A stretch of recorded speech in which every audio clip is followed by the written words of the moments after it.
शालेय पोषण आहारातून अंडी रद्द करा या मागणीसाठी काही हिंदुत्ववादी संघटनांनी आंदोलन पुकारलं आहे।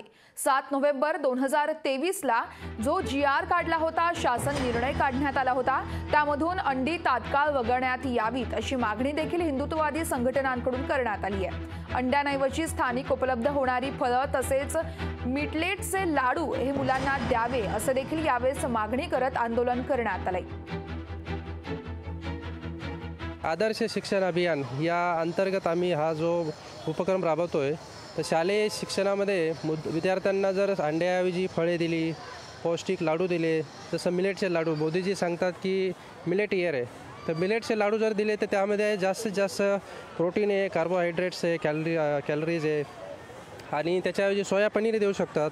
म्हणजे शेतकऱ्यांनाही रोजगार भेटेल आणि शेतकऱ्यांना शेतीसाठी आज जे सगळ्यात मोठा प्रॉब्लेम चालू आहे तो प्रॉब्लेम पण सॉल्व्ह होईल। आणि जो आमचा विरोध आहे की मांसाहार न देता शाकाहार द्यावं, त्याच्यात अंडी न द्यावी, ही आमची मागणी आहे। महाराष्ट्र शासनाने जे पोषण आहार चालू करत आहेत आणि त्या पोषण आहारामध्ये जे अंडीचा त्यांनी घेत आहेत ते अंडी नकोत आम्हाला, त्याच्याबदली तुम्ही फळं, फ्रूट्स असतील किंवा पनीर असेल किंवा विविध भाज्या तुम्ही त्या पोषण आहारामध्ये समावेश कराव्यात, पण अंड्याचा समावेश करू नये। कारण आज आम्ही कुठेतरी हरिभक्त पारायण असल्यामुळे की आमच्या घरात अंडी मांस मच्छी होत नाही, पण तेच मुलं आमची शाळेत जाऊन खाणार, मग ते कुठेतरी धर्मावर सुद्धा आमच्या घाला येण्याची शक्यता आहे। त्यामुळे आम्ही म्हटलं की अंडी नको, त्याच्याबद्दल आम्ही दुसरं काहीतरी तुम्ही द्यावं। लोकशाही मराठी ऐका, पहा, जागरूक रहा।